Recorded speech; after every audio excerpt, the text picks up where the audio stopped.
how to automate a single band EQ sweep in Logic Pro X. So this comes in handy when we want to cut all the highs out, bring it down just to the bass, and bring it back in and drop something, right? Something like that. So we'll use that as the example here, and we'll just apply it to the whole stereo out. So I'm going to go to my stereo out channel. I'm going to go to my EQ and add a single band EQ.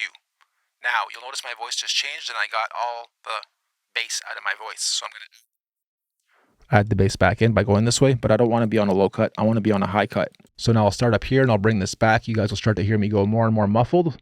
Now you're not going to be able to hear much of what I'm saying. Womp, womp, womp, womp, womp, womp. You're going to become a womp, womp soon. So now I'm going to do that automated on the master out near the end before the drop comes back in. So now we have to go into our automation, go to latch, and now whatever we do will be recorded on the master layer. Let's go. I'm going to start right where we're at.